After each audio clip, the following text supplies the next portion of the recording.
Salut à tous, alors c'est une vidéo assez compliquée que Fabrice m'avait demandé, donc j'ai attendu un petit peu pour lui répondre et donc je vais essayer de rester assez synthétique. Pourquoi? Parce que très honnêtement, je ne maîtrise pas tout. De deux, j'ai pas envie de dire de bêtises. Et de trois, si on veut vraiment rentrer dans des détails extrêmement compliqués sur la dégradation du pourquoi du comment, eh bien je referai une vidéo donc dédiée dans ces cas-là avec Jérémy. On en a d'ailleurs discuté longuement le midi. Euh, Déjà tout d'abord, une batterie ou de toute façon au niveau du moteur, c'est pas du tout fragile, mais c'est je dirais, de l'électronique, et dire comme une machine à laver, comme tout. Tu sais pas ce qui peut se passer, ça peut, on va dire, s'abîmer à tout moment. Tu as quelque chose, entre guillemets, qui peut cramer, qui peut se déplacer, qui peut se casser, qui peut fondre. Enfin, il y a vraiment plein de choses. Dans un moteur, notamment, il peut y avoir des roulements, des réducteurs, enfin vraiment énormément de choses. Et dans une batterie, ben, c'est un petit peu la même chose. On a à la fois beaucoup de recul, si on peut dire, puisque eux, ils ont déjà des véhicules qui ont pratiquement une vingtaine, trentaine d'années, hein. Il y a les Saxo, les 106 en électrique. Ce qui peut être embêtant, ben, c'est les soucis de la modèle S, donc par rapport à l'étanchéité, puisque ben, c'est une batterie, et donc il y a des possibilités d'oxydation. Donc c'est ce qu'on retrouve sur les toutes petites batteries quand tu les stockes pas à un bon endroit. Et on n'explique pas d'ailleurs, moi ça m'est déjà arrivé, je pense à toi aussi, tu as 10 batteries qui sont stockées, des piles qui sont stockées à un endroit, et tu ne sais pas pourquoi il y a, peut-être des fois plusieurs piles, mais une seule pile.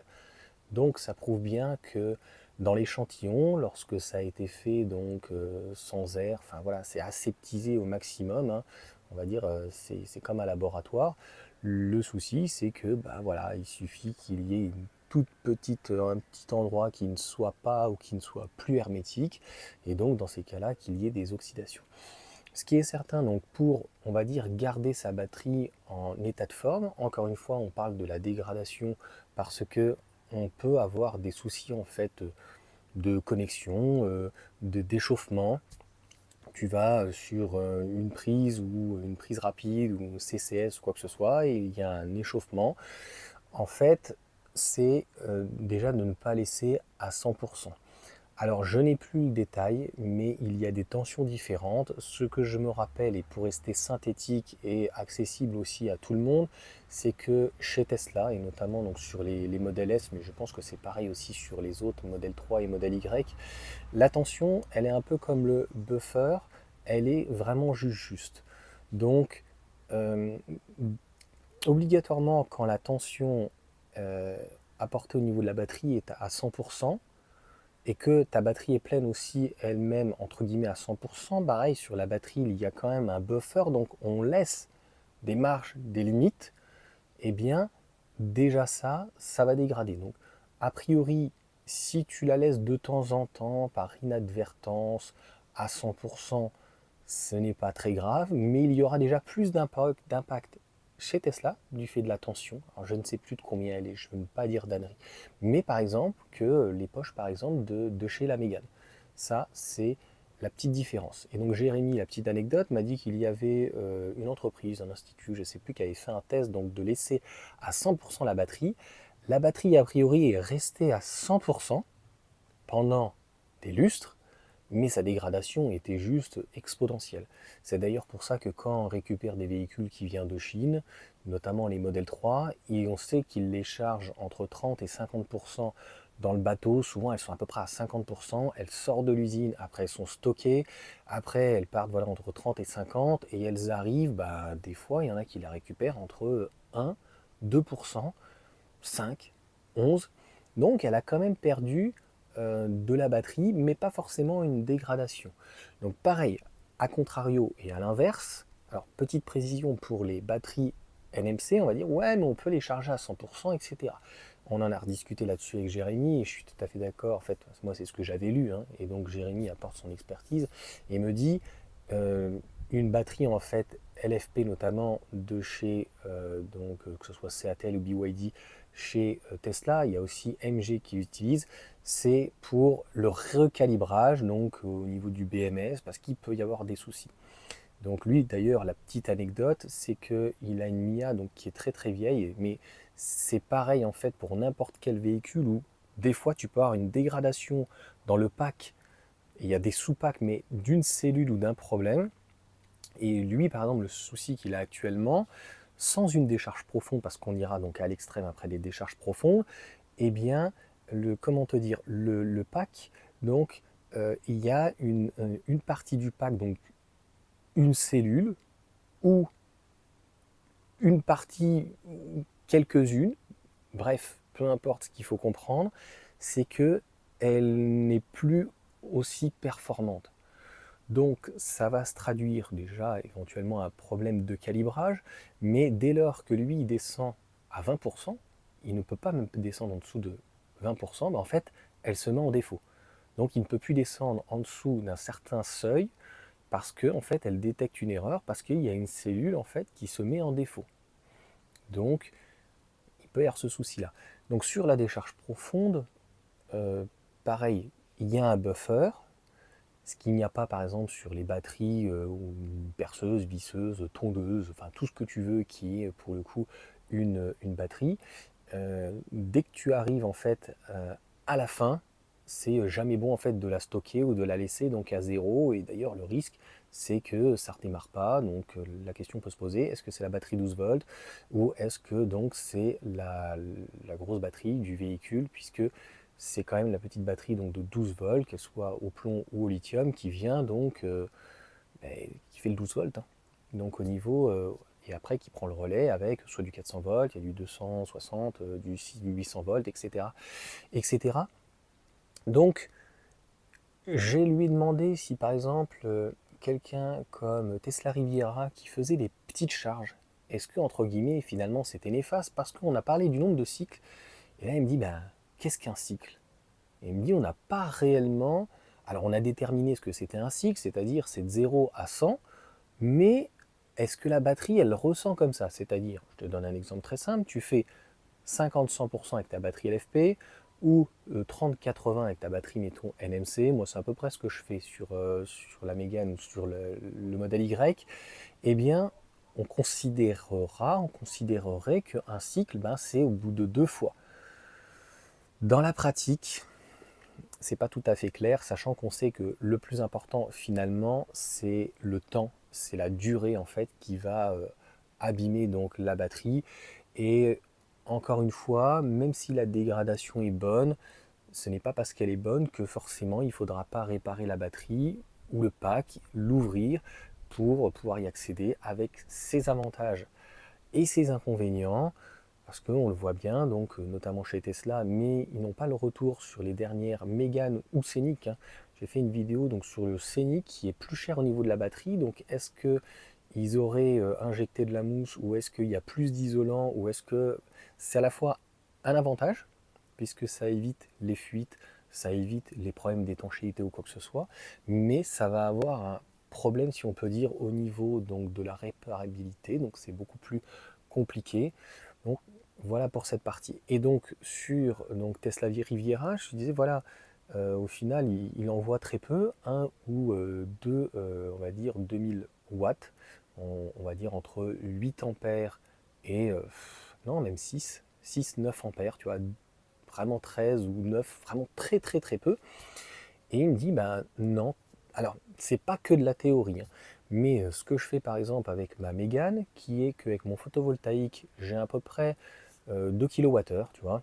Alors c'est 2000 watts à l'heure, mais ça dépend s'il y a un petit peu d'ombrage, ça dépend s'il y a des nuages, etc. C'est pas tout à fait, encore une fois, comme ça, mais c'est pour donner une idée. Je renvoie donc dans le réseau, il y a une partie que je consomme et qui est renvoyée donc dans le réseau, et avant que ça soit renvoyé dans le réseau, je viens avec donc sur la prise de 120, hein, voilà, tu viens de te brancher, tu mets ton type 2 et je renvoie 6 ampères. Ce qui correspond, ça va dépendre aussi à ton voltage, on va y arriver. Donc on est logiquement sur du 220, mais bon, à la maison je suis à 237 volts à peu près. Bref, ça équivaut à environ 1200 watts, à peu près, de mémoire, hein, je crois que c'est 1200 ou 1440 watts. Bref, tu m'as compris, on renvoie 6 ampères, donc c'est vraiment très très faible. Et là, il me dit, au-delà de la théorie, hein, parce que c'est vraiment, ça a été de la pratique, c'est ce qui userait à l'extrême le moins la batterie. Vraiment, si tu voulais avoir une idée, voilà, au bout de 10 minutes bien claire, c'est l'idéal. Et donc de rester sur une plage de 10 à 80. Donc de jamais être une batterie trop pleine, si on pourrait dire 90-100%, trop chargée. On le voit d'ailleurs que, alors moi je lui parlais de batterie, mais Jérémy me dit, ben oui, mais c'est le BMS en fait, lorsque on est à 100% sur NMC, lorsqu'en fait on a la LFP qui supporte un peu moins le froid, et donc le moteur peut pas renvoyer dans la batterie, ben là c'est le BMS qui vient mettre en sécurité, et moi je le sens. On sent que tu vois, quand ça lâche, tac, il y a un petit tac, donc le moteur, soit il passe autrement sur un roulement, donc ça veut dire que comme il peut moins décélérer, et bien en fait l'énergie est perdue, et donc il doit y avoir un sous-ensemble où voilà, c'est renvoyé. Donc il y a en tout cas un système qui se fait que. Et de l'autre côté, quand on est à 10, 20, 30%, c'est pas non plus trop bon. La conservation, on dit en dessous de 80, voilà Mégane, voilà. Pour tout l'été, je suis resté je suis parti à 61%, donc on va voir dans quelles caractéristiques on va la recevoir. Ça, c'est sur la partie, on va dire, batterie. Sur la partie moteur, honnêtement, j'en sais strictement rien. C'est une question qu'on n'a même pas posée et qui, si par exemple Jérémy passe par là et je pourrais lui poser la question, a priori ça n'a pas d'incidence, hein. On va dire que grossièrement, que tu tapes dedans ou pas dedans, sur la batterie, ça va rien générer. Le problème, c'est quand même une boîte de vitesse, donc parfois elle est carrément intégrée, parfois pas.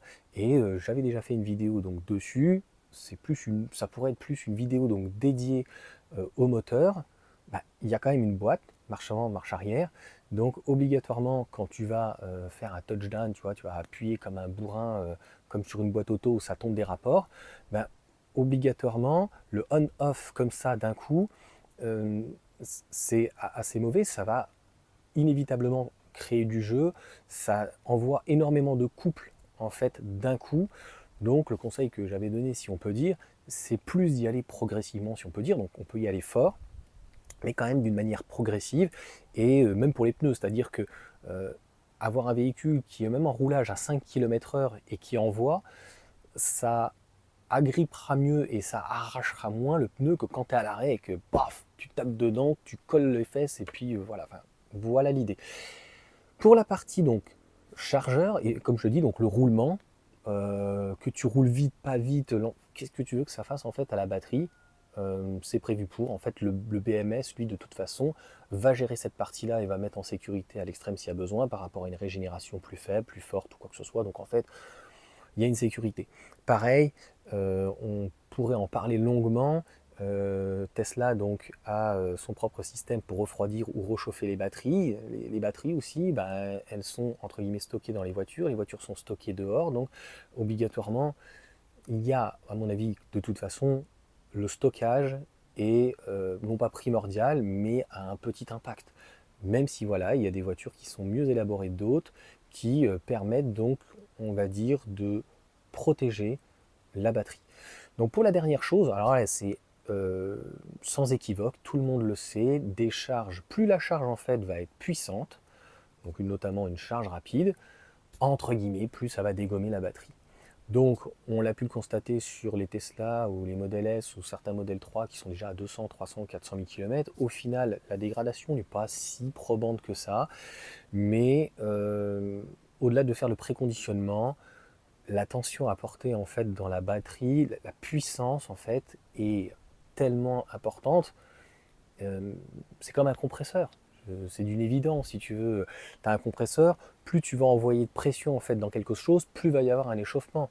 C'est pour ça d'ailleurs que les déodorants quoi, ils ont dû trouver à mon avis un système de joints, des dilatations quoi, parce que plus tu vas venir comprimer quelque chose, et plus tu vas avoir soit un froid extrême, soit éventuellement donc un chaud. C'est exactement la même chose, donc je te dis avec les sprays, mais aussi lorsque tu vas gonfler voilà, ton pneu, lorsque j'ai fait le test de la voiture, ben, tu t'amuses à regonfler, parce que c'était un gros test d'un bar, ben, il y a obligatoirement une pression très importante, hein. Je ne sais pas sur quelle pression on est en sortie de bar. Normalement, je ne sais pas. 2, 3, 4. Donc, inévitablement, il y a un échauffement qui se fait donc à l'endroit de compression. Donc, a priori, l'idéal, dans le meilleur des mondes, ça serait d'utiliser sa voiture sur une plage de, on va dire, 60 à 80, 40 maximum, tu vois, 80, 90 vraiment maximum, et de faire des charges extrêmement lentes, tu vois, comme en Suisse, désolé, tu vois, pas trop vite. Donc, même du 13 ampères, c'est trop, même limite du 16 ampères, ça serait trop, et encore plus. C'est pour ça qu'il y a des pertes énormes. Ceux qui sont et qui rechargent en 7, en 11 sur du type 2, donc avec des bornes, et ceux qui sont en triphasé, donc en 22, ou qui vont recharger sur du type 2 en 22, ben, obligatoirement, un 22 kW va en fait envoyer beaucoup plus sur le type 2, beaucoup plus de puissance. Donc là, je ne sais même pas du tout en combien en ampérage on est. Mais là, on est costaud. Hein. Je ne veux pas dire de bêtises. Je ne suis jamais monté au-dessus de 7 ou 11. Donc on est à plus de 32.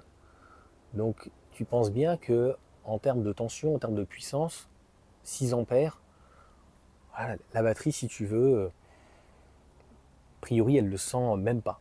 Alors, encore une fois, il y a une partie théorique, il y a une partie donc pratique, qui est de toute façon donc ce conditionnement-là possible. Et dans la partie aussi pratique, il faut bien comprendre que dans la pratique, en fait, c'est très compliqué de respecter ça. Ça veut dire qu'il faudra avoir tous les jours, ne pas trop utiliser sa voiture, donc on va dire 100 km maximum, et la recharger tous les jours gentiment à 6 ampères pendant très longtemps, hein, 1 kg, et tu uses 100 km à 10 kWh, donc il va falloir la recharger 10 heures. Je pense avoir tout dit dans cette vidéo. Si vraiment vous avez des questions, n'hésitez pas. Il n'y a vraiment que la partie de tension. J'ai plus le chiffre. Donc Jérémy m'a dit que voilà, il y avait, notamment Renault, s'était laissé une plus grande marge au niveau, donc normalement c'est des volts, donc au niveau de la tension, et que donc de l'autre côté, Tesla voilà, était vraiment au ras-bord. Donc voilà, mais de toute façon, laisser à 100%, c'est... Et encore une fois, j'insiste bien sur le fait que si c'est fait de temps en temps, c'est pas très grave. Je te donne encore un exemple, et je suis désolé, la vidéo va être longue parce que il faut faire de la pédagogie, ça pourrait durer 1 heure. Des gens par exemple qui ont, j'avais vu donc sur un forum, des gens qui avaient une MG4 en Luxury ou la Confort, donc ils ont une batterie NMC, et les gens tous les jours rechargent à 100%, tous les jours.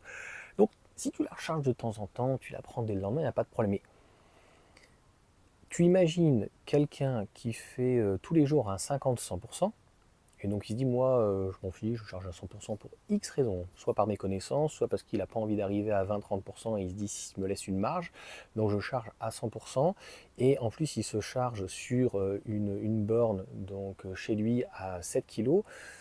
Comme je viens de te dire, 7 kg là, on est à combien sur du 7 kg? On se rapproche des 30 ampères, hein, de mémoire 24 ou 30, donc c'est ni 13, c'est ni 6 ampères, donc obligatoirement la tension, la puissance est beaucoup plus importante, donc ça aurait tendance un petit peu à dégrader la batterie, et en plus de recharger tous les jours, tous les 2 jours, tous les 3 jours à 100%, eh bien c'est pas non plus donc bon pour la batterie, au même titre que quelqu'un, je ne sais pas pour quelle raison, qui une NMC ferait du 10-80, tu vois. Mais encore une fois, je tiens à le dire, l'impact est réel, mais quand même minime. Il y a des tests, je te dis, qui ont été extrêmement, et qui ont des extrêmes, donc de le mettre à 100% et de la laisser pendant, je sais plus, il m'a parlé, je crois, 18 mois. Tu te rends compte, ils ont attendu 18 mois ou 12 mois, je sais plus, Jérémy m'a dit, c'était totalement fou, la batterie, elle fonctionnait, hein, mais la dégradation, elle était juste folle. Je crois que c'était près de 50%, 40% qui m'a dit, je sais plus. Je suis resté sur complètement fou. Elle fonctionne encore, mais alors elle était d'une dégradée. Et encore une fois, ce n'est pas parce que en fait, tu vas bien l'utiliser, tu vas faire attention, que tu auras une très bonne dégradation, que malheureusement, au bout de peut-être 10 ans, tu n'auras pas un problème de soudure, même si c'est fait au laser, etc. Un problème d'étanchéité. Voilà, un souci en tout cas sur la batterie, pour X raisons, qui ferait qu'il y aurait la possibilité d'intervenir sur le pack.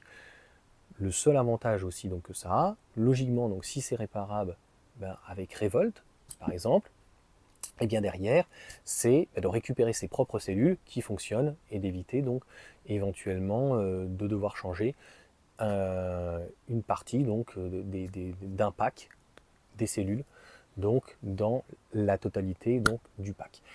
J'espère avoir répondu de la manière vraiment la plus honnête. Encore une fois, je ne suis pas électro-technicien, je ne suis pas technicien, je ne suis pas un professionnel de la batterie. C'est une accumulation en fait d'informations que j'ai eues, comme voilà sur le moteur. Le moteur, si tu veux, lui, il prend combien? Je crois qu'on est à 17 000 tours, 15 000, 17. Bref, un truc de fou. On est loin de nos petits 5, 6, 7, 9 000, 11 000 tours. Ferrari peut aller se rhabiller. Je crois qu'on monte jusqu'à 25 000 tours, je ne sais plus pour certaines. Donc, si tu veux, le moteur, c'est rodé. Voilà, il peut y avoir des soucis de roulement, comme il me disait donc Jérémy sur les Hyundai, ou même ça peut être sur d'autres ou quoi que ce soit. Il peut y avoir des problèmes de charbon, mais il y en a qui font 200 000 km sur des Zoé ou quoi que ce soit. Pourrait même y avoir, je sais pas, ça peut arriver sur l'aimant qu'il y a un problème, que les aimants, il y a un problème de polarité ou j'en sais rien, sur un aimant permanent ou quoi, ou sur les inductions. Mais voilà, encore une fois, dans l'ensemble, le moteur, voilà, je ne peux pas mieux te dire, lui il fait on-off si tu veux, c'est tellement petit, c'est tellement concentré, ça fonctionne comme nos appareils à nous si tu veux, donc le moteur, de toute façon, sauf si il y a vraiment un défaut, et normalement il va te le mettre, il va te l'afficher, puisque c'est tout de l'électronique. Encore une fois, voilà, il va faire lui on-off. Logiquement, je te l'espère, il va te l'afficher, tu arrêtes tout de suite donc pour le coup ton véhicule, et sinon, bah, si ça le fait pas, bah, en gros, c'est blackout. Tu vois, il va te dire moteur HS. Donc soit voilà, il peut être réparable, soit dans ces cas-là, il est malheureusement recyclé et il en faut un autre. Et pareil pour la partie donc port de charge, bah, on n'est pas à l'abri aussi d'avoir un bug ou que la borne elle-même ait un bug. C'est déjà arrivé, je crois, à une personne, je crois que c'est Jérémy qui m'en avait parlé, mais j'avais déjà vu aussi sur internet, ou un problème de tension. Ça peut arriver, hein. Ça peut arriver, hein. Donc, avant qu'il y ait, entre guillemets, un feu ou une surtension ou quoi que ce soit, de toute façon, il y a indirectement des disjoncteurs, voilà, il y a un BMS, il y a des choses qui se mettent en sécurité, comme sur un micro-onduleur, comme sur un tableau électrique, comme tout. Enfin, il y a des sécurités, il y a des retours aussi qui sont évités, hein, même quand il y a du bidirectionnel. Donc voilà, ça va dans un sens, ça va dans l'autre, mais il y a des protocoles, des sécurités. C'est pour ça qu'on peut brancher donc sous la pluie, tu ne vas pas t'électrocuter. Enfin, voilà. Encore une fois, j'espère avoir vraiment tout dit. On est resté sur la partie dégradation et pas forcément donc des batteries NMC, NCA ou LFP. De toute façon, au-delà de, on va dire, des matériaux qui sont mis, des minéraux en tout cas qui sont mis dans le pack batterie, c'est la qualité, mais encore une fois, la qualité ne fait pas tout. On a rediscuté, je te dis, avec Jérémy, et il me dit, Tesla par exemple, ont ces derniers temps privilégié, tu vois, c'est comme chez le médecin, ils ont privilégié en fait le rapport qualité-prix, de se dire ben, on fait une batterie qui est peut-être malheureusement pas réparable, mais qui est au niveau étanchéité voilà, parfaite, etc. Et il y en a d'autres, ben, peut-être qu'elles auront éventuellement un peu plus de soucis, sont plus réparables. Donc il faut trouver un mixte. Tu vois, de toute façon, après, ça sera recyclé. Mais a priori, voilà, une fois que c'est moussé, une fois que c'est découpé, étanchéité, etc., a priori, c'est faisable. Même la batterie BYD, mais c'est garanti 8 ans. Donc quand ton véhicule, si tu roules 30 000 km sur 8 ans, tu vas arriver à 250 000 km, la voiture a beaucoup décoté, elle valait 40 000, et mettons elle vaut 15 000. Voilà, demain Revolt est capable de te la réparer, mais ils vont te dire mettons c'est 5, 10 000 euros, ou on ne pourra pas, et dans ces cas-là il faut aller chez Tesla, Tesla peut te la changer, mais ça va être le prix de la voiture, tu vois. Donc à un moment donné, il y a une rationalité, si on peut dire, de se dire, voilà, est-ce que on laisse une porte d'ouverture à la possibilité de réparer, et je vais jamais finir la vidéo en fait. Donc Jérémy me disait de mémoire donc sur les BYD donc qui sont en châssis structurel, bah, pareil, Ils savent donc pouvoir descendre, c'est très compliqué a priori, donc la batterie. Par contre, il faut que la voiture soit posée à plat parce que dit structurel, ça veut dire que là, il n'y a plus de châssis. Donc en fait, la voiture, si tu la mets en porte-à-faux, peu importe, elle est pliée, c'est fini. Donc là, c'est la structure en fait, avec la batterie fait la structure. Et donc la batterie, tout est dedans. Donc il me disait notamment, il y a le port de charge, il y a tout. Je ne sais plus comment le nom, comment ça s'appelle. Donc il y a l'AC et DC dedans, hein. Donc il y a le courant pour le courant continu, le courant alternatif. Donc d'après ce que j'ai compris, sous la moquette, donc, je ne sais pas s'ils sont obligés de découper, voilà, comme certaines voitures thermiques ou quoi. Et après, donc ils peuvent accéder. Il y a une partie pour pouvoir accéder sur s'il y avait un problème en fait au niveau soit du BMS, soit donc du port, donc tout- tout- toute la partie donc pour charger la batterie, donc en l'occurrence le pack qui est à cet endroit. Encore une fois, c'est sans prétention. J'espère avoir été assez clair et si vous voulez une vidéo vraiment beaucoup plus précise, ok, ça sera intéressant d'un point de vue technique, mais en termes d'usage, je vois pas en fait ce que ça va apporter. Encore une fois, c'est comme dans la vie, tu as beau manger extrêmement sainement et puis tu sais pas pourquoi tu as un accident de la vie et malheureusement, ça t'a pas empêché malheureusement d'avoir un accident de la vie. Donc en fait, c'est un petit peu ça concrètement que je veux dire.